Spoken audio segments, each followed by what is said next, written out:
कब की बात है ये? नहीं भाई, ये शेर नहीं है, ये लैला है। तो फिर शेर किधर? शेर वो तो ट्यूशन पढ़ने के लिए गया हुआ है। ट्यूशन पढ़ने गया है। चलो हम तुम लोगों को अभी ट्यूशन पढ़ाएगा। इधर पढ़ो।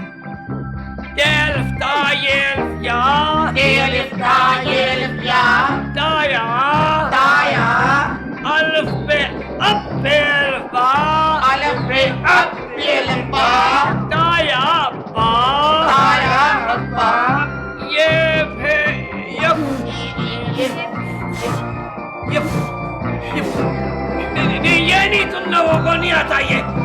मैं जाके शेर को ट्यूशन पढ़ाऊंगा और उसे कहूंगा कि यफ यफ यफाफा दाया पापा मैं पढ़ाएगा।